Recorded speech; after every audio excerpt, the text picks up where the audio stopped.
እግዚአብሔር የከበረ ይሁን። አመቱን ስንጀምር ይሄንን 2025 ላይ መሪ ቃል ለቤተ ክርስቲያናችን አድርገን ነበር። የሚያስታውሳለ ብዙ ጊዜ ማስታወቂያ ላይ ያወጡታል። መዝሙር 105 ቁጥር 4 ምን ይላል?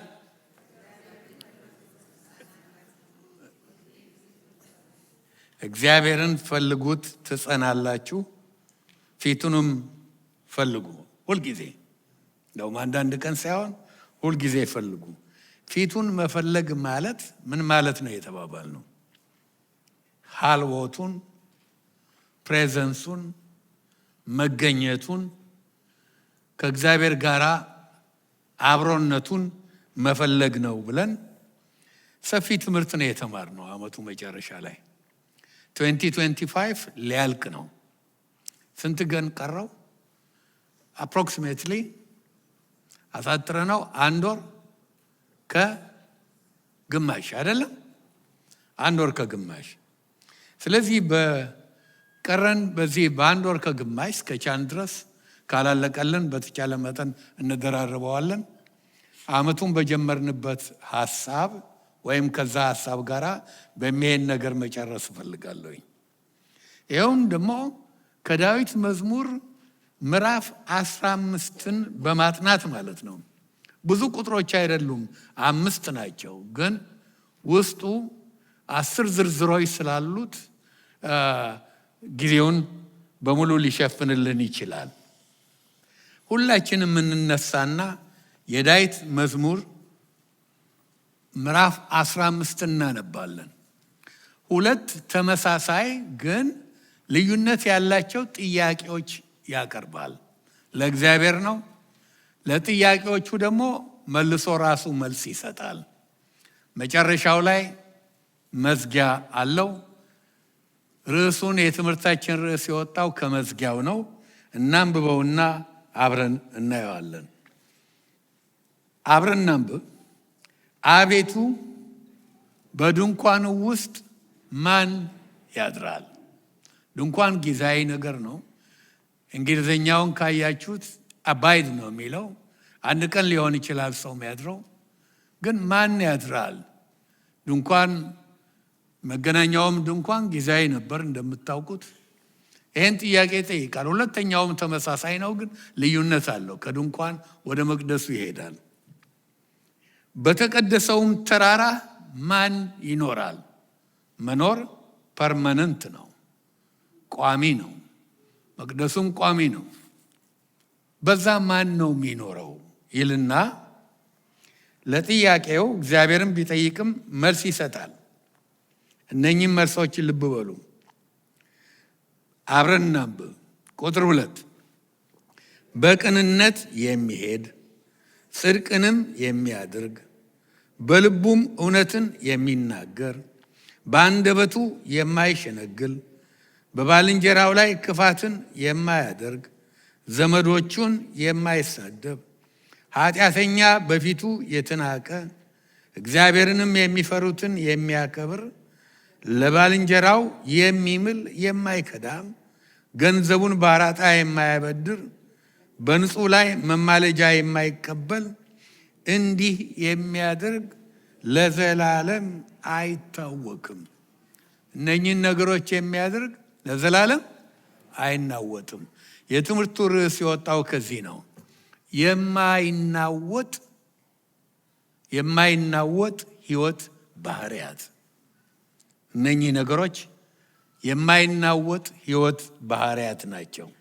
አጭር ጸሎት እናደርጋለን። እግዚአብሔር ሆይ እናመሰግንሃለን። አንተ አምላካችን ነህ፣ መካከላችን አለ፣ ቃልህን ታከብራለህ። እግዚአብሔር ሆይ ቃልን ስንማር በመንፈስ ቅዱስ እያንዳንዳችን እንድታስተምረን እንድትናገረን፣ እግዚአብሔር ሆይ ይሄ የምንማረው ትምህርት የሚጠቅመን አመቱን ማስጨረስ ብቻ ሳይሆን ሁልጊዜ ከኛ የሚቆይ እንዲሆንልን እንድታደርግልን ጸልያለን። እኔንም እርዳኝ፣ ወገኖቼንም አስብ፣ በኢየሱስ ክርስቶስ ስም አሜን። ቁጭ እንላለን። የማይናወጥ ሕይወት ባህሪያት ያነበብነው ክፍል ሁለት ጥያቄ አለው።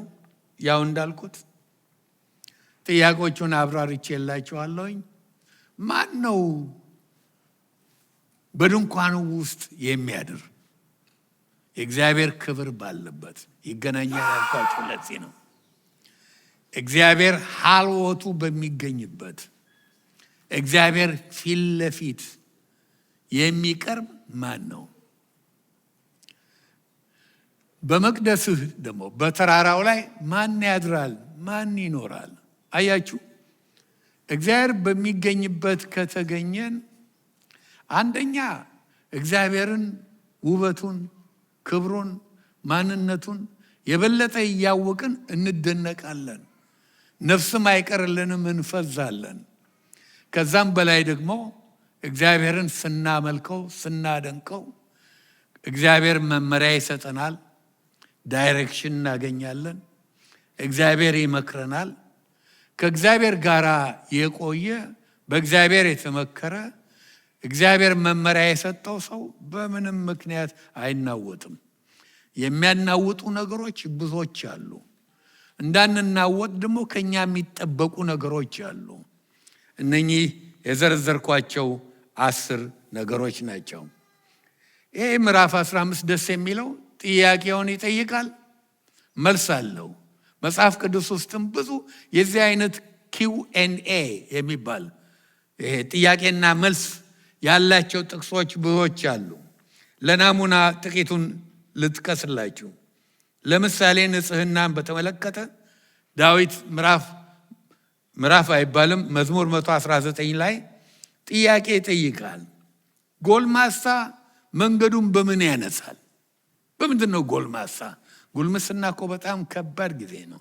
እሳት የሆነ ጊዜ ነው። እሳት ነው። በምን ያነሳል? ጥያቄ ነው። መልሱን ቃልህን በመጠበቅ ነው። እዛው ላይ መልስ የሚሰጡ ጥቅሶች አሉ። ልድገምላችሁ። ሌላ ይቅርታን በተመለከተ ማቴዎስ 18 ቁጥር 21 እስከ 22 ላይ በዛን ጊዜ ጴጥሮስ ወደ ጌታ ቀርቦ ወንድሜ ቢበድለኝ ስንት ጊዜ ልተውለት? እስከ 7 ጊዜ ነው። ጥያቄ ነው አይደለም? ጌታ ምን መለሰለት? ጌታም 7 ጊዜ 70 እንጂ እስከ 7 ጊዜ አልልህም አለው። መልሱ እዛው አለ። ሌላ ልድገምላችሁ። ሉቃስ 18 ላይ ከአይሁድ መሪዎች አንዱ መጥቶ ቸር መምህር ሆይ የዘላለም ሕይወት እንድወርስ ምን ላድርግ ብሎ ጠየቀው። ጌታ ኢየሱስም ትእዛዛቱን ታውቃለህ፣ አትግደል፣ አትስረቅ፣ አታመንዝር፣ በሐሰት አትመስክር፣ አባትና እናትህን አክብር አለው። እርሱም ይህን ሁሉ ከልጅነቴ ጀምሬ ፈጽሜያለሁ አለው። አንዲት ገና ቀርታለች፣ ያለህን ሁሉ ሽጠህ ለድሆች ስጥ፣ ከዚያም ናና ተከተለኝ አለው። ሰውየው ግን አልተከተለም። መልሱንም ታገኛላችሁ። ያልተከተለበት ምክንያት ያለህን ሽጥ ስላለው በጣም አስቸገረው። እንደውም ሀብታም ወደ መንግስተ ሰማያት ከሚገባ ይልቅ ግመል በመርፌ ቀዳዳ ብትሾልክ ይሻላታል የሚለውን ቃል ጌታ የተናገረው ከዚህ ሰው የተነሳ ነው። የመጨረሻውንም ደህንነትን በተመለከተ ምዕራፍ 16 የሐዋርያት ሥራ ላይ ቁጥር 30-31 ላይ የእስር ቤቱ ዘበኛ ጳውሎስና ሲላስን ጥያቄ ጠየቃቸው። ጌቶች ሆይ እድን ዘንድ ምን ላድርግ? ጥያቄ ነው አይደለም? መልስ ሰጡት። እዛው አለ። በጌታ በኢየሱስ ክርስቶስ እመን፣ አንተም ቤተሰቦችህ ትድናላችሁ። እንዲህ ያለ ጥያቄና መልስ ያላቸው ነገሮች አሉ። አንዳንድ ቦታ ላይ የዳዊት መዝሙር 15 ልክ ከዚህ አይነቶቹ አንደኛው ነው ማለት ነው። ጥያቄው በአልቦቱ ፊት ማን ይገኛል? ማን ወደ እርሱ ይቀርባል? ማን ከእግዚአብሔር ጋር አብሮ ይቆያል? አያችሁ፣ አምልኮ ማለት ብዙ ጊዜ ደጋግሜ የተናገረ ያለውኝ ጸሎት ማለት ከእግዚአብሔር መነጋገር ነው። በጣም ቀላል ነው። አምልኮ ማለት ግን ከእግዚአብሔር ጋር ቆይታ ማድረግ ነው። ህብረት ማድረግ ማለት ነው። ማን ነው ኮሚዩን ማድረግ የሚችል? ወደ እግዚአብሔር ህልውና ገብቶ ከእግዚአብሔር ጋር መቆየት የሚችል በተቀደሰው ተራራ ማን ያድራል? ይሄ መዝሙር 15 5 ቁጥሮች ብቻ ናቸው። እነኚህን 15 ቁጥሮች 3 ቦታ ልትከፍሏቸው ትችላላችሁ። በ3 መደብ ታስቀምጧቸዋላችሁ። ተመሳሳይ ግን ትንሽ ልዩነት ያላቸው ጥያቄዎች ናቸው የቀረቡት። ጥያቄው ለያህዌ ነው። ዳዊት መልሱን ይሰጣል ከቁጥር 2 እስከ 4 ባለው። ለጥያቄው ግን 10 ነገሮች ነው መልስ የሰጠው። እነኛንም እንመለከታለን። መልሶችን ስንመለከት መልሶቹ በ3 ቦታ ይመደባሉ። አንደኛው ሕይወታችን ላይ የሚያተኩሩ ናቸው።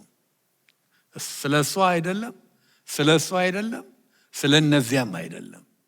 የእያንዳንዳችንን ሕይወት የሚመለከቱ ናቸው። ምንድነው? በቅንነት የሚሄድ he that walks upright ቀጥ ብሎ ወለም ዘለም የለም፣ ጎደል ሞላ የለም፣ ሸረፍ ሞላ የለም። ሁል ጊዜ ቀጥ ብሎ ከእግዚአብሔር ጋር የሚሄድ። በሌላ መንገድ የሚናገረው በኢንቴግሪቲ የሚራመድ ማለት ነው። ኢንቴግሪቲ እናየዋለን። ዛሬ አንደርስበትም፣ መግቢያችን ነው። የሚቀጥለው ሳምንት ከዚህ ነው የምንጀምረው። ይሄ አስፈላጊ ነው ወክ። ሁለተኛ ጽድቅን የሚያደርግ ወርክ የሚደረግ ነገር። ይሄ መጀመሪያ የእርምጃችንን፣ ቀጥሎ ድርጊታችንን ጽድቅን የሚያደርግ በልቡም እውነት የሚናገር ሰው ለልቡ እውነትን ካልተናገረ ራሱን ያታልላል። በኋላ ደግሞ ራሱን ብቻ አይደለም ጓደኛውንም የሚያገኛቸውን ሰዎች ሁሉ ማታለል ይችላል።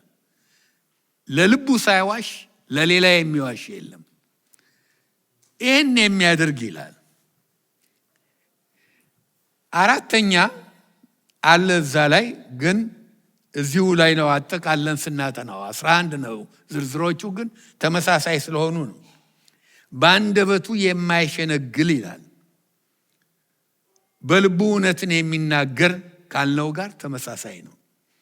ልዩነታቸው ሰው ለልቡ እውነትን ከተናገረ ቅድም እንዳልኩት ለሌላውም ሐቀኛ ነው፣ እውነቱን ነው የሚናገረው። ራሱን የሚያታልል ለራሱ የሚዋሽ ሰው ግን ሌላውን ማጭበርበር፣ ሌላውን ማታለል ቀላል ይሆንለታል። ተመሳሳይ ስለሆኑ ስናጠናው ይህንን እንዳንድ ነው መወስደው። 11 ያላደረግኩት ለዚህ ነው። በሁለተኛው መደብ ላይ የምናገኘው የመጀመሪያው ራሳችንን ሕይወታችንን የሚመለከት ነበር። በሁለተኛ መደብ ላይ የምናገኛቸው ግንኙነቶቻችንን የሚመለከቱ ናቸው። ግንኙነት በጣም በጣም የከበረ ነገር ነው። አክብረን ልንይዘው የሚገባው ነው። አንድ እዚህም ላይ 3 ነገሮች አሉ።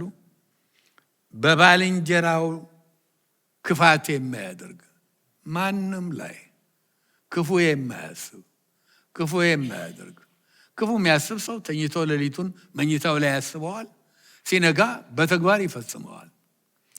ክፋትን የማያደርግ ዘመዶቹን፣ እንግሊዘኛው ጎረቤቱን ነው የሚለው፣ ብዙዎቹ ትርጉሞች ጎረቤቱን ነው የሚለው።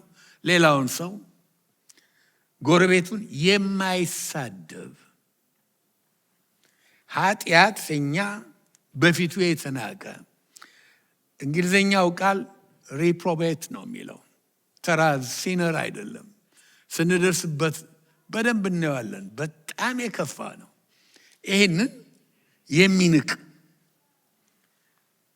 ወደ መቅደሱ ገብቶ በሕልውናው ፊት በሃልወቱ ፊት ተገኝቶ እግዚአብሔርን ለማምለክ እነኚህ ሪኳየርሜንቶች ናቸው።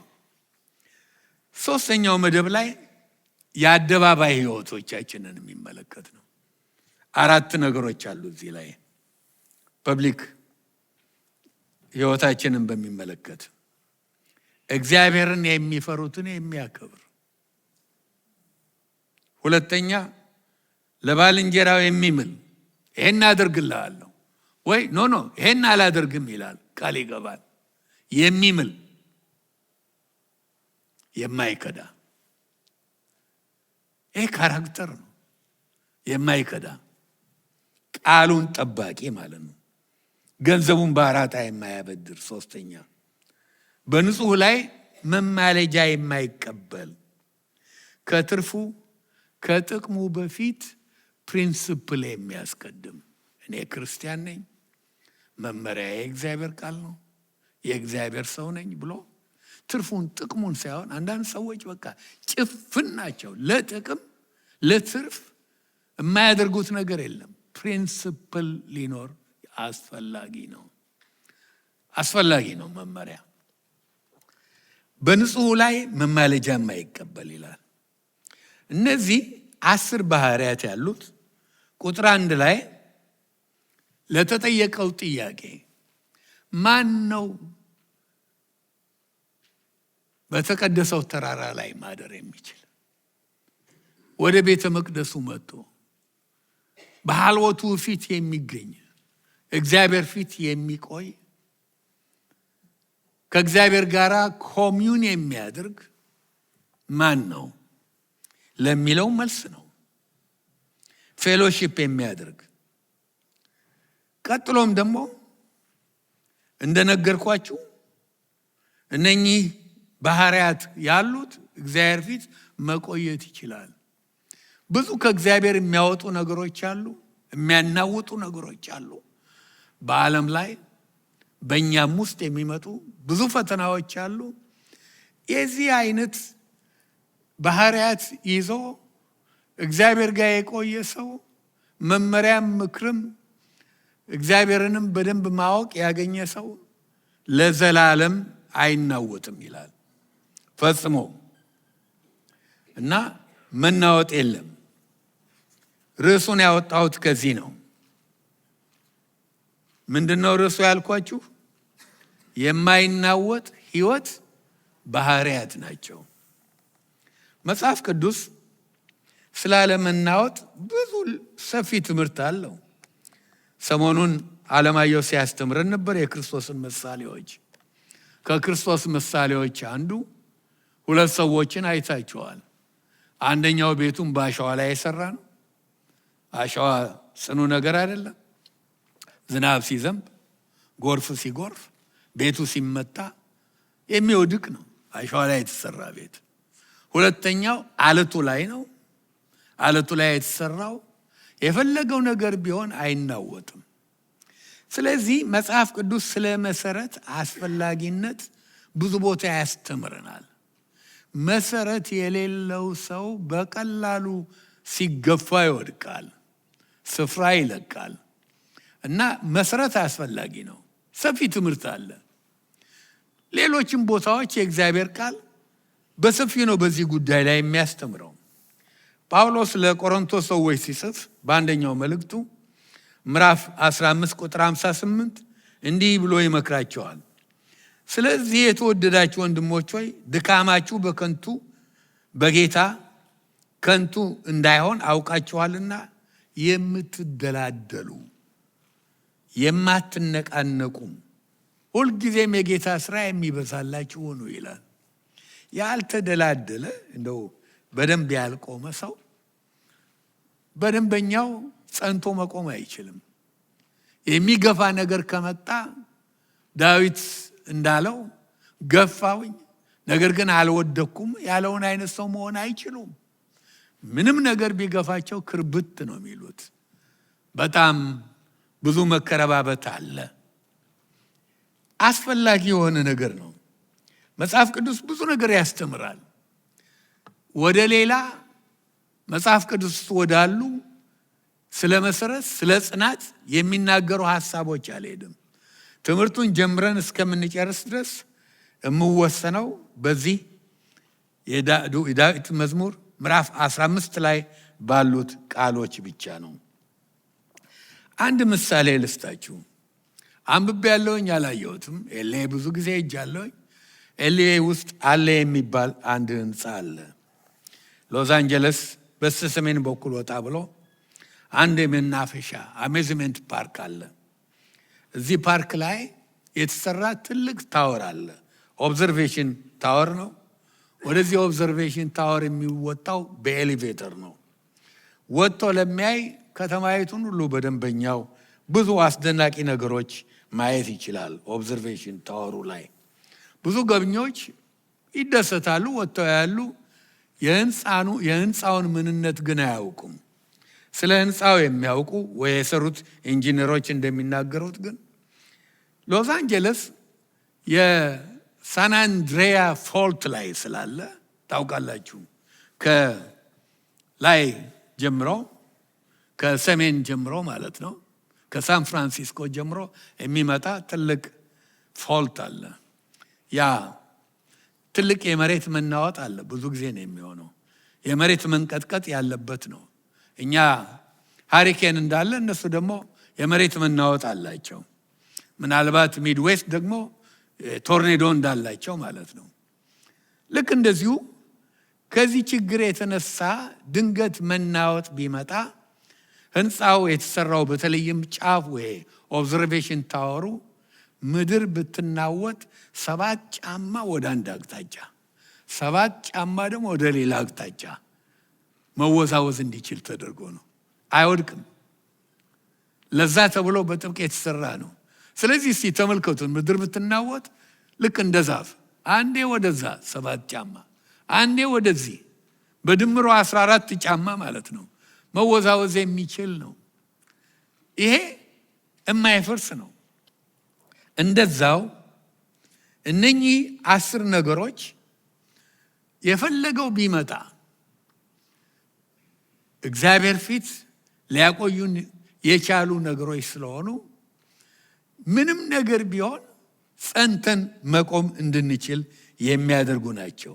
እንዳንናወጥ ያደርጋሉ ማለት ነው። በምንኖርበት ዓለም ውስጥ ብዙ መናወጥ አለ። ክርስቲያን የሚናወጥበት ብዙ ነገር አለ። ብዙ ዝርዝሬ ልጨርሰው አልችልም። ነገር ግን ጸንተን ከቆምን የመውደቅ ፍርሃት ሊኖረን አይችልም። ለዚህ ነው ቁጥር 5 ለዘላለም ጸንቶ ይኖራል። ዳዊት ይህንን ምዕራፍ መቼ ጻፈው ለሚለው ዳዊት ይህንን የጻፈው ታቦቱን ተማርኮ ከነበረበት ለማምጣት ትክክል ያልሆነ ሙከራ አድርጎ ችግርም ተፈጥሮ ከኦዚያን ስብራት በኋላ ታቦቱን በትክክሉ እንደ እግዚአብሔር ቃል በትእዛዙ መሰረት አመጣ። የዳዊት ድንኳን ውስጥ ጽዮን ውስጥ አስቀመጠው። ያን ካረገ በኋላ መቅደሱም ከተሰራ በኋላ እንደሆነ ግልጽ ነው። ለምን ብላችሁ ብትሉ መቅደሱን ይጠቅሳል። ከዛ በፊት ዳዊት ታቦቱን ከማምጣቱ በፊት መቅደሱ አልተሰራም። እንደውም ታቦቱም የነበረው ጽዮን ሳይሆን ገባዖን ነው። ጊዜው ከዛ በኋላ እንደሆነ ይታወቃል። ታቦቱን ካመጣ በኋላ ነው። ጊዜያዊም ድንኳን አለ፣ መቅደሱም አለ እና በዚህ በምስክር ድንኳን ውስጥ በኋላም ዳዊት ባሰራው መቅደስ ውስጥ አምላኪዎች በሚመጡበት ጊዜ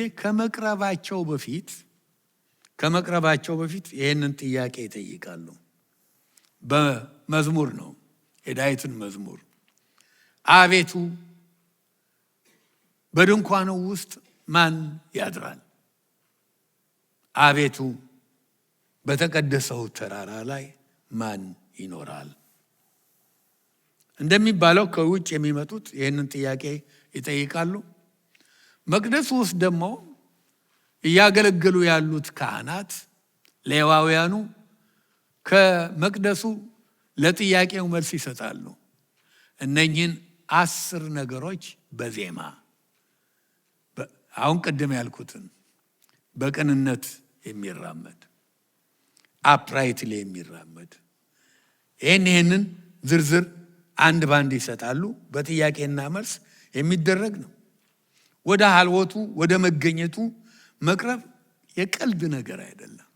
ብዙዎቻችን ካዥዋል ነን። እግዚአብሔርን በጣም በጣም በጣም በጣም እንደው አላከበር ነው። አያችሁ፣ ወደ አስቴር ታሪክ ልውሰዳችሁ። ወደ ንጉሡ አርጤክስስ ዙፋን ክፍል ለመቅረብ እርሱ ፊት ለመቆም በጣም ከባድ ነገር ነበር። ማንም አይገባም። እሱ ናንተ ብሎ የፈቀደለት ካልሆነ በስተቀር መግባት አይችልም። አስቴር እንኳን ታውቃላችሁ ያለ ሕግ ቢሆንም ወደ ንጉሡ እገባለሁ፣ ከጠፋሁም እጠፋለሁ፣ ኢፍ አይ ፔሪሽ ብላ በድፍረት ነው። ነገር ግን አርጤክስስ የወርቁን ዘንግ ስለዘረጋላት አልተገደለችም፣ አልጠፋችም። ማንም ዘው ብሎ አይገባም። የአርጤክስስ ፕሬዘንስ እንኳን ዘው ተው ብሎ አልተገባበትም። ማንም አይገባም። ግዴለሽ ሆኖ አይገባም። እንደፈለገ ሆኖ አይገባም። እንደማንም ሆኖ አይገባም።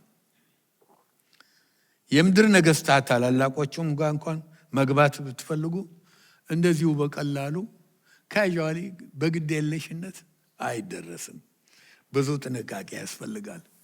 ኃይለ ሥላሴ ጋማ ድሮ የሚገባ የስግደቱ አይነት ሁሉ የማጎንበሱ አይነት ሁሉ ትሬኒንግ ተሰጥቶት ነው። እንደው ዝም ብሎ ገብቶ ሌለው አለው፣ ስርዓት አለው፣ ደንብ አለው። ዛሬ ታላላቆች ሰዎች ጋር እንኳን በቀላሉ አይደረስም። እንደውም የሚገርመው አገልጋዮች ነንባዎች ጋር እንኳን የሚደረስባቸው አልሆኑም። የዘበኛው መዓት፣ የጠባቂው መዓት አይደለም እንዴ? በጣም እንዲሁ በቀላሉ ገሌን ፈልጋለሁ ተብሎ ዘው አይደረግም።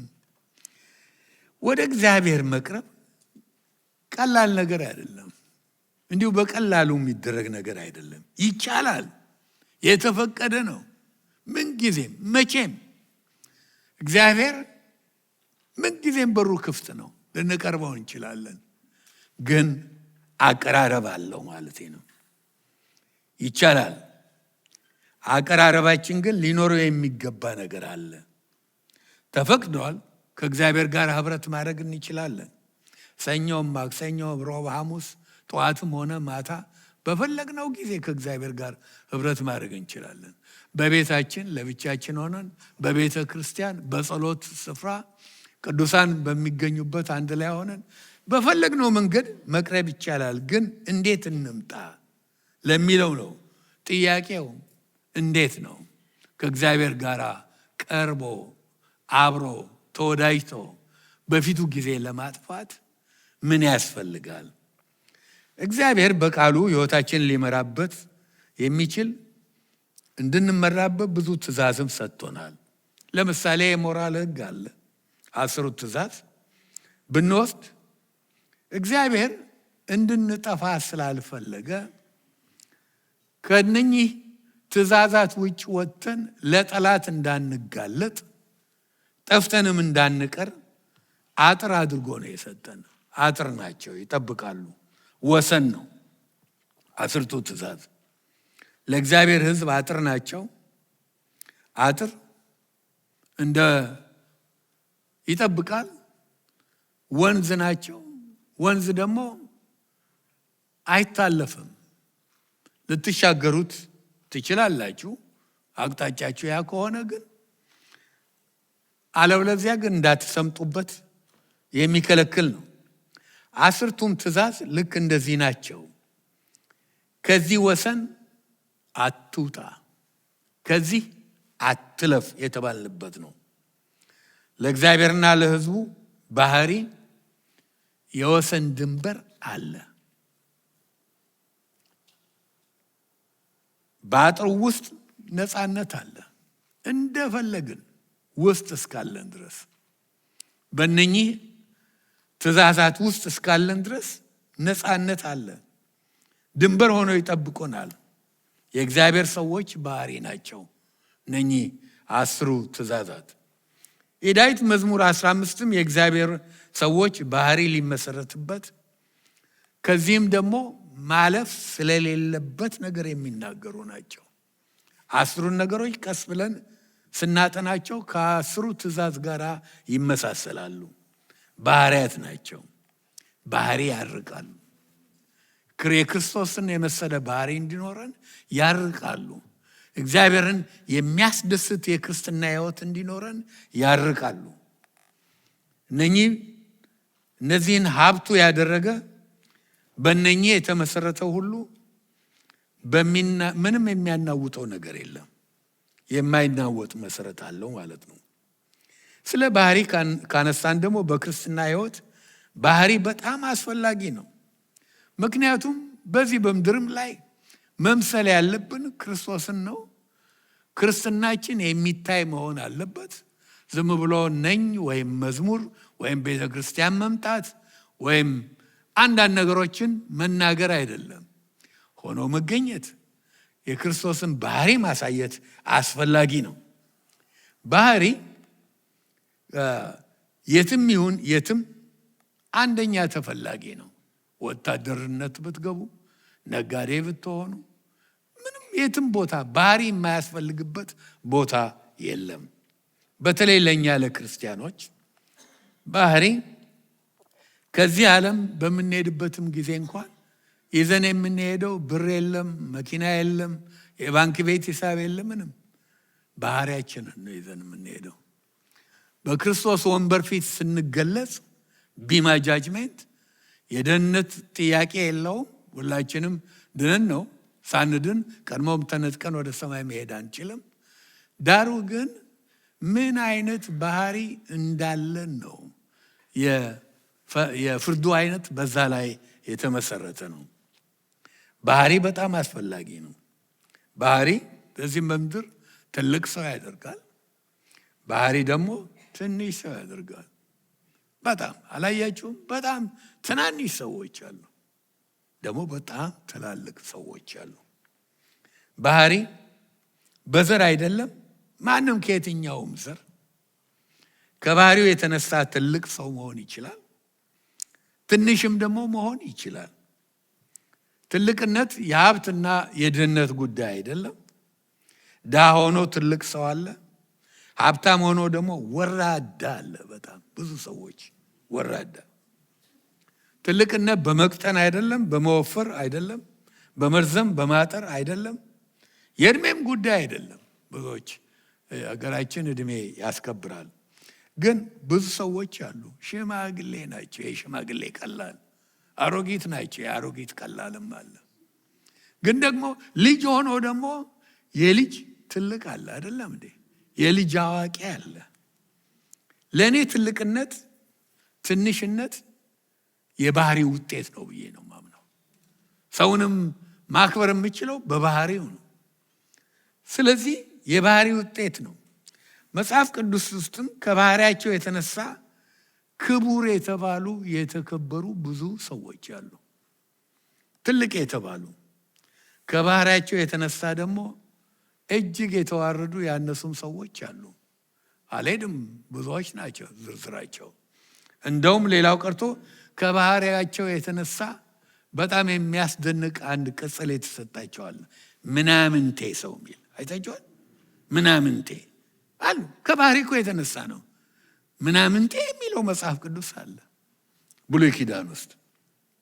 ሰው ባህሪው በጣም ያስፈልገዋል። ባህሪ ያነሳል፣ ባህሪ ያስከብራል፣ ባህሪ ይጥላል፣ ባህሪ ያዋርዳል። ሰው በሚሞትበትም ጊዜ ይህኑ ባህሪ ይዞ እንደሚሄድ ነግሬያቸዋለሁ። ክርስቶስ የሞተው ሊያድነን፣ ይቅርታ ሊሰጠን፣ ክርስቲያን እንድንሆን እንድንድን ነው። ምንም ጥርጥር የለውም። ሊያድነን ነው። ግን ሊያድነን ብቻ አይደለም፣ ድነን ጥሩ ሰው እንድንሆን ነው። አይደለም እንዴ? የከበረ ሰው እንድንሆን ነው። የልጁን መልክ የመሰልን ሰዎች እንድንሆን ነው እንጂ ዝም ብለን እንድንድን ብቻ አይደለም። አለበለዚያ ክርስትና ዝም ብሎ መዳን ብቻ ይሆን ነበር፣ ሌላ ነገር አይኖረውም ነበር ማለት ነው። ዛሬ ብዙ ሰዎች ትእዛዝ እንደ 10ቱ ወይም እንዲህ አሁን ያሉ እዚህ ጋር እንዳሉትም 10 ነገሮች ድንበር የሚሆን የሚያርቁ ነገሮች አይወዱም ብዙ ክርስቲያኖች። ዛሬ ብዙ ሰዎች አጥር አይወዱም። ሕይወታቸው በእግዚአብሔር ቃል እንዲከለከል እንዲጠበቅ አይወዱም። ክርስቲያን ነኝ፣ ጴንጤ ነኝ ይላሉ። ይሄ ብቻ ነው እና ከዛ በኋላ ግን የፈለገውን አይነት ባህሪ ይዘው መኖር ይፈልጋሉ። አንድ ሰው እንደጻፈው አንድ ቦታ አንድ ጥናት አደረጉ በልጆች ላይ እና ጥናቱ ልጆች እንዴት አጥር ባለው ሁኔታ ውስጥ ሲገኙ ሪያክት እንደሚያደርጉ ወይም ደግሞ ምንም አጥር በሌለው ቦታ ሲገኙ እንዴት እንደሚሆኑ ነው። ከሁለት ትምህርት ቤት ተመረጡ። ሁለት ቦታ ሁሉ ነገር ተመሳሳይ ነው። መጫወቻው፣ ኳስ ሜዳው፣ ባስኬትቦሉ ሁሉ ነገር አንድ አይነት ነው። ልዩነቱ አንደኞቹ ልጆች በአጥሩ ውስጥ ናቸው። ሁለተኞቹ ልጆች አጥር የላቸውም። እነኚህ ሰዎች እንዳዩት ምንድነው? በአጥር ውስጥ ያሉት ልጆች ደህና ነው የተጫወቱት፣ አልተጣሉም እና ተግባብተው ነው ሁሉን ነገር በትክክል ነው ያደረጉት። እነኛ አጥር የሌላቸው ሲቦርቁ፣ ሲጨፍሩ፣ ሲጣሉም ሳይከባበሩም በጥሩ አይነት መንገድ አልጨረሱም። ብዙ ጭቅጭቅም ነበረባቸው። እነኛ በመተባበር ነው። በጨዋታ ሜዳ ልጆች ያሳዩት ባህሪ ሲለካ የዚህ አይነት ውጤት ነው ያመጣው ማለት ነው። በአጥር ውስጥ መከለል አለመከለላቸው ለውጥ አሳየ። እግዚአብሔር 10ን ትእዛዝ እንደሰጠ አሁንም እዚህ ጋር የምናያቸው ባህሪያት ናቸው ያልኳቸው ነገሮች በእውነት መልካም የሚያደርጉን ነገሮች ናቸው። የሚሰሩን የሚቀርጹን ናቸው። በእነዚህ አጥሩ ስንመላለስ በነፃነት መመላለስ እንችላለን። ግን ሕይወታችንን ደግሞ ጥሩ አድርገው ያስተካክሉልናል። ያለ አጥር ያለ ወሰን የሚያደርጉ ግን ባህሪ የላቸውም። ባህሪ ይጥላል ብያቸዋለሁኝ። ሊያነሳም ይችላል፣ እንደ ተጠቃሚው ነው። አንዳንድ ሰዎች ክርስትና አጥር እንዲኖረው አይፈልጉም። እነኚህ ይበሉ እንጂ ይባሉ እንጂ የእግዚአብሔር ቃል አጥር ሆኖ እንዲጠብቃቸው አይፈልጉም። ነፃነት። አንድ ሰው የሳለው ኃይለኛ ካርቱን አለ። ስለ ሙሴ ነው። ሙሴ ከተራራው ሲወርድ 2 ገበታ ይዞ እንደመጣ ታውቃላችሁ። በሁለቱ ገበታ ላይ በአንዱ 5ቱ ትእዛዝ፣ በሌላው 5ቱ ትእዛዝ ተጽፈዋል። ይሄ ካርቱን ጸሐፊ ሙሴ 2ቱንም ተሸክሞ ወደ እግዚአብሔር ይጠቁማል፣ ያሳየዋል። ጌታ ሆይ ከነኚህ ውስጥ ከ10 ስንት ነው ትእዛዙ? 10 4ቱን ብቻ ወደዋል ይላል። 4ቱን በሌላ ቃል 6ቱን አይፈልጉም ማለት ነው። በጣም ልብ የሚነካ አሳዛኝ ነው። ባህሪ አራቂ ነገሮች አልወደዱም። የእግዚአብሔር ቃል እንደሚያስተምረን እንኳን 6ቱን ቀርቶ መጽሐፍ ቅዱስ የሚያስተምረው ከሕግ ምንድን ነው የሚለው? አንዷን እንኳን ብናፈርስ ሁሉንም አፍርሰናል። ሁሉንም መውደድ ያስፈልጋል። በሰዎች ያንን አይወዱም። መዝሙር 15 ከ2-5 የተዘረዘሩት 10 ባህሪያት አዲስ ኪዳን ውስጥ ከጌታ ጋር ህብረት ለማድረግ አምልኮ ለማድረግ ምን እንደሚጠበቅ የሚያሳዩ ናቸው። ብሉይ ኪዳን ውስጥ ነው ያለው። አዲስ ኪዳን ውስጥም ከዚህ የጠበቀ ብዙ ነገሮች አሉ። ወደ ጌታ ለመምጣት አማኝ የሚያስፈልገው በክርስቶስ ማመን ብቻ ነው የሚጠበቅበት። ክርስቲያን ለመሆን የምንከፍለው ምንም አይነት ዋጋ የለም። ምንም ነፃ ነው። ለመዳን ነፃ ነው። ክርስቲያን ሆኖ ለመኖር ግን፣ ክርስቶስን ለመከተል ግን፣ ጥሩ ክርስቲያን ለመሆን ግን ብዙ ይከፈላል። ክርስትና የአማኝን ሕይወት እንኳን ይጠይቃል። የሚከፈላል። መዳኑ አይደለም፣ መምጣቱ አይደለም። ከክርስቶስ ጋር ለመመላለስ ግን ዋጋ መክፈል ግዴታ ነው። ጌታን ለማምለክ ደግሞ ምክንያቱም ይሄ ከእግዚአብሔር ጋር ህብረት ስለማድረግ ነው። ምዕራፉ የሚናገረው በቤታችን ይሁን የትም ቦታ ምንም የሚከለክለን ነገር የለም። ኤኒ ታይም ኤኒዌር እንደፈለግን እግዚአብሔርን ማምለክ እንችላለን። ግን ከእግዚአብሔር ጋር አምልኮ ለማድረግ ሪኳየርሜንት ደግሞ አለ። አያችሁ፣ ባለፈው ጊዜ እዚህ ቤተ ክርስቲያን ብዙ ጊዜ ተናግሬያለሁ። ከዚህ ምስባክ ከሌላም ምስባክ እግዚአብሔር ብዙ መመሪያዎች ሰጥቷል። ለምሳሌ ያዕቆብ 4 ከቁጥር እስከ 8-9 ወደ እግዚአብሔር ቅረቡ ወደ እናንተም ይቀርባል። ትክክል ነው፣ ይቻላል። በቀረበን ቁጥር ይቀርበናል። ግን እናንተ ኃጢአተኞች እጆቻችሁን አንጹ፣ ሁለት ሐሳብ ያላችሁ ልባችሁን አጥሩ። ሁለት ሐሳብ ወይም ደግሞ የተጨማለቀ ህይወት፣ ይሄ ልብ ክፋት ሞልቶበት ጫካ ሆኖ ቆንጥር ሞልቶት የሚደረግ አምልኮ ተውኔት ነው፣ ቲያትር ነው። ተውኔት ምን እንደሆነ ካላወቃችሁ፣ እግዚአብሔር ያው እግዚአብሔር ነው፣ አልተለወጠም፣ ወደፊትም አይለወጥም። በብሉይ ያመለክነው አምላክ በአዲስም የምናመልከው ነው እና ያው ራሱ ነው። በክርስቶስ ወደ ዙፋኑ የመምጣት አክሰስ መግባት ቢሰጠንም ተሰጥቶናል። ግን ከሚያመልኩት የሚጠብቀው ሪኳየርሜንት አለ። ምዕራፍ 15 መዝሙር 15 የሚያስተምረን ይህንን ነው። አንዳንድ ሰዎች ይህንን አሁን ከብሉይ ኪዳን ሳስተምር ዘመኑ የጸጋ ነው፣ ምን ያስፈልጋል ይሄ ይላሉ። አዎ ዘመኑ የጸጋ ነው። የጸጋ ዘመን ባይሆንማ የጸጋ ዘመን ሆኖ በክርስቶስ ምክንያት እሱ ባፈሰሰው ደም እሱ በደሙ በከፈተልን ባደረገው መስዋዕት በከፈተልን ነው እንጂ እግዚአብሔር ፊትማ ማን ይቆም ነበር? ጸጋ ባይሆን ማለት ነው። እንኳን መዳን እንኳን እግዚአብሔር ፊት ቆሞ ማምለክ ቀርቶ ማን ይሄን ማድረግ ይችል ነበር? አዎ ጸጋ ነው። ጸጋ ያድነናል፣ ድነናል፣ ምንም ጥያቄ የለውም። ጸጋ አብርሃም፣ ይስሐቅ አባቶች ሁሉ ወዳሉበት ወደ እግዚአብሔር ዙፋን አጠገብ ወዳለው ማዕድ ያቀርበናል። ወደ ማዕዱ አምጥቶ ያቀርበናል። ሜምፊቦስቴን ታስታውሳላችሁ? ከንጉሱ ቦታ ከንጉሱ ግብዣ ላይ እንደተገኘ ያደርገናል። ግን እነኛ 10 ነገሮች የሚነግሩን ቴብል ማነር አለ። ቴብል ማነር፣ በዛ ለመቆየት ባህሪ አስፈላጊ ነው። ቴብል ማነር ጸጋ አመጣን።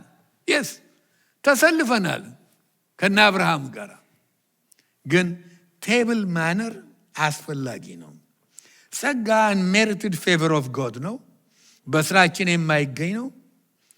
ወደ እግዚአብሔር መንግስት አግብቶናል። በንጉሱ በእግዚአብሔር ገበታም ላይ ያስቀምጦናል። ተሳታፊ ለመሆን በዛው ለመቆየት ግን ቴብል ማነር ያስፈልጋቸዋል ነው የሚለን። እነኚህ 10 ነገሮች ስለ መዳን አይደለም የሚያወራው። ደህንነት ሌላ ጉዳይ ነው፣ ድነናል። የዳንን ሆነን ግን እግዚአብሔርን እያመለክን የሚደሰትበት አይነት ሰው እንድንሆን ቴብል ማነር አስፈላጊ ነው። ምክንያቱም አምልኮ ማለት ቱ ኮሚዩን ማለት ነው፣ ከእሱ ጋር ህብረት ማድረግ ነው ብዬ ነግሬያችኋለሁኝ። ለሁለቱ ጥያቄዎች የተሰጡት መልሶች በገበታው ላይ ለመቆየት የሚረዱን ናቸው። እኛ አምልኮ የሚመስለን ብዙ ጊዜ ወይ ስንጸልይ ወይ ስናመሰግን፣ ስንዘምር፣ ስንወዛወዝ፣ ስንዘል፣ ይሄ ነው። ጥሩ ነው፣ ይሄም አስፈላጊ ነው። ግን ብሉይ ኪዳን አዲስ ኪዳን ይህንን ብቻ አይደለም የሚያስተምረን። ከዚህ በፊት ከዚህ ምስባክ አስተምሬያለሁ፣ ሌሎችም ቦታ። አሁን እንኳን ይሄን የዚህን ዓመት ቲም ስንጀምር ጠቅሼዋለሁኝ። አዲስ ኪዳን አምልኮ ሲል ዝም ብሎ አንድ ነገር አይደለም። 4 አይነት አምልኮ እንዳለ ነው። ከ4ቱ ትክክሉ አንዱ ብቻ እንደሆነ ነው የሚያስተምረው። ከትክክሉ ልጀምርላችሁና አብራርቸው ጨርሻለሁኝ። እውነተኛ አምልኮ የሚል አለ። ክርስቶስ ነው ያለው። አብ እንደነዚህ ያሉትን ይፈልጋል ያላቸው በእውነትና በመንፈስ የሚያመልኩ። ለምን? እግዚአብሔር መንፈስ ነው። የሚያመልኩት ሁሉ በእውነትና በመንፈስ ሊያመልኩት ይገባል። ይሄ ትክክለኛው ነው። አብራራዋለሁ በኋላ። ሁለተኛ ሌላ አይነት አምልኮ አለ። ዮሐንስ 4:22 ላይ አለ። ያለ እውቀት የሚደረግ አምልኮ ነው። እናንተ ለማታውቁት ትሰግዳላችሁ አለ ጌታ። ደግሞም የሐዋርያት ሥራ 17:17 ላይ ጳውሎስ ለግሪኮቹ ለማይታወቅ አምላክ ይላል። ሰው የማያውቀውን፣ ያልተረዳውን፣ ያልገባውን ማን መሆኑን ያልገባውን ዝም ብሎ ያመልካል። ወይ አጀቡን ተከትሎ ወይ ወንዝምሩን ወዶ ወይም ግሩፑን ወዶ ነው። ለማይታወቅ አምላክ ዝም ብሎ የዛን አይነት አምልኮ አለ። ሶስተኛም እንደ ገዛ ፈቃድ የሆነ አምልኮ አለ። ዊል ወርሺፕ የሚባል ቆላስይስ 2:23 ላይ ይሄ እንደ ገዛ ፈቃድህ በማምለክና ይላል። እንደ ገዛ ፈቃድህ እንደወደደ ነው። እንደወደድን አይደለም። እግዚአብሔር እንደሚወደው በተሰጠው መሰረት ቅድም መጀመሪያው ላይ በእውነትና በመንፈስ ብለናል።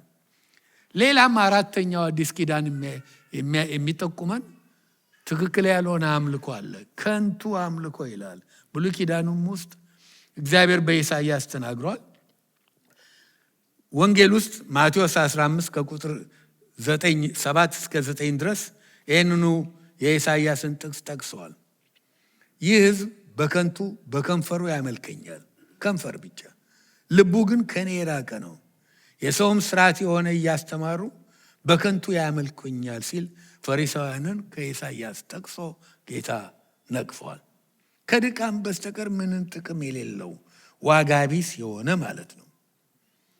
ወደ እውነተኛው አምልኮ ልሂድና ትክክሉ ግን አብ የሚፈልገው በእውነትና በመንፈስ የሚያመልኩ ናቸው። እና በመንፈስ ሲል ያው ስለ በመንፈስ ቅዱስ ተሞልቶ በልሳን እየጮሁ ባባባባባ ስለማለት አይደለም። ያ ቆንጆ ነው። መሞላት ቆንጆ ነው። የጸሎት ቋንቋ ቆንጆ ነው። ያ አይደለም። በመንፈስ ማለት በመንፈስ ቅዱስ ሙላት ሆኖ መጸለይ ማለት አይደለም። እንደምታውቁት እግዚአብሔር መንፈስ ነው። የእግዚአብሔር መንፈስ መንፈሳችንን ሲነካ የኛን ሰው መንፈስ አለው፣ ነፍስ አለው፣ ስጋ አለው። በመንፈስ የውስጥ ማንነታችን ማለት ነው። ስናመልክ ከውስጥ ማንነት ነው እንጂ ይሄ ከመንፈስ ቅዱስ ሙላት ባገኘነው ነገር መጸለይ ማለት አይደለም። ብዙዎች ሰዎች ይህንን ጥቅስ ይስቱታል። የሚናገረው ስለ ሰው መንፈስ ነው። ከልብ የምናደርገውን ነገር በእውነት ከውስጥ ማለት ነው። ከውስጥ ማድረግ ነው። ያንን ስናደርግ አዎ ለመንፈሱ መንፈሳችን ምላሽ ሲሰጥ የፈለግነውን ማድረግ እንችላለን። መጸለይ፣ በልሳን መናገር፣ መዝለል፣ ይሄ ሁሉ ግን ትልቁ ነገር ከልብ ከውስጥ መሆኑ ነው። ሁለተኛው ሪኳየርሜንት በእውነት ይላል። በእውነት ሲል ማታለል የሌለበት ውሸት ያልሆነ ነገር ማለት ነው። ከልብ ማድረግ ነው።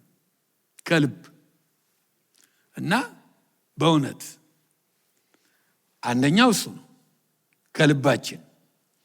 ሁለተኛው በእውነት ሲል ልክ እንደ እግዚአብሔር ቃል ማለት ነው።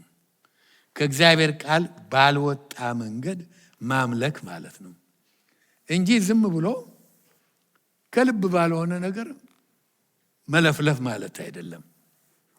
እግዚአብሔር እውነተኛ አምላኪዎች እንድንሆን ይፈልጋል እንጂ ዝም ብሎ ሃሌሉያማ ይሄ አንዳንዱን ቃል መናገር ቢሆን አምልኮ ምንም። ዛሬ እኮ ታውቃላችሁ። አሜንና ሃሌሉያ። አንዳንድ ጊዜም አንዲት እህት አለች እንዲህ የምትል ጎረቤት ድብን ይበል የምትላለች።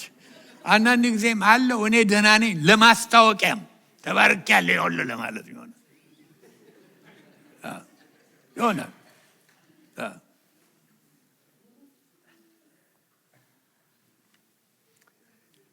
ልክ እግዚአብሔር እንዳዘዘው እንደ ቃሉ ነው መሆን ያለበት። ያለ እውቀት የሚደረግ አምልኮ እንደዛ ነው። በገዛ ፈቃድ የሚሆንም አምልኮ ትክክል አይደለም። ከንቱ አምልኮም አለ። ከንቱ ማለት እኮ ያ ሁሉ ተጨፍሮ፣ ያ ሁሉ ተዘሎ፣ ያ ሁሉ ላቦቶ ከንቱ አያሳዝንም? ከንቱ አምልኮ። እንደውም ያዕቆብ ምን ይላል? ያዕቆብ ያችን ጥቅስ መያዝ አለባቸው የሚለው ምንድን ነው? ምዕራፍ 1 ቁጥር 26 ላይ አንደበቱን ሳይገታ እግዚአብሔርን የሚያመልክ የሚመስለው በከንቱ ያመልካል፣ የእርሱ አምልኮ ከንቱ ነው ይላል። ድካም ብቻ ነው። እንደው ድካም አያሳዝኑም? እና ሰዎች ዘለውም ጨፍረው እግዚአብሔርን ልብ ሊነኩ አይችሉም። ዝም ብሎ ያልተገታ በዚሁ አፋቸው ይለፈልፋሉ፣ በዛው አፍ ደግሞ እግዚአብሔርን ይባርካሉ። ከአንድ ምንጭ ሁለት ነገር የሚወጣ እና አንድ ጊዜ እኔና ውሂብ ደቡብ ሄድንና ኢትዮጵያ ያለን ከ50 ዓመት በፊት ለማስተማር ነው። አንድ ሰው ነበሩ አይረሳኝም። እና እንጸልይ ሲሉ እናምልክ ሲሉ ይቀሰቅሳሉ። ሰውየውን ትጉ መሆናቸው ነው፣ ትጉ ይባላሉ። በጣም ነው ያስደነገጡኝ። ትልቅ ሰው ናቸው። ስም አልጠራም፣ አይኖርም ይሆናል በህይወት ቆይተዋል። ከ50 ዓመት በፊት ነው። እና ሀገራችን አባት ተብሎ የሚሰደብ ስድብ አለ አይደለም? እናት ተብሎ የሚሰደብ ስድብ አለ አይደለም? ይነሱና እናንተ እናት አልጨርሰውም ታውቃላችሁ አይደል? አትጸልዩም አናመልክም ይላሉ። ምን አይነት አንደበት ነው? ከንቱ ማለት ነው። አንደበቱን ሳይገታ እግዚአብሔርን የሚያመልክ የሚመስለው የእርሱ አምልኮ ከንቱ ነው ይላል። መዝሙር 15 የሚያሳየን እንዲህ ያለ ከንቱ ሳናረግ ሪኳየርሜንትስ አለ። እነኚህ ባህሪያችን የሚያርቁ በህልውናው ፊት ለመገኘት እንችላለን ኤኒታይም። ግን ለመቆየት ቴብል ማነር የሆኑ የሚጠበቁ ነገሮች አሉ። እነኚህ የህይወታችን ክፍል ከሆኑ አንናወጥም። ከእግዚአብሔር ጋር እየዋልን እየተመከርን ሀሳቡን እያወቅን እና ዳይሬክሽን እየሰጠን ምንም የሚያናውጠን ነገር አይኖርም። እግዚአብሔር የሰማነውን ቃል ይባርክ። የሚቀጥለው እሑድ የመጀመሪያውን እንወስዳለን። ይሄ በቅንነት የሚራመድ የሚለውን ሌሎችንም እንደዚሁ ደራርበን አመቱን ከመዝጋታችን በፊት ለመጨረስ ሞክራለሁ። እንጸልይ።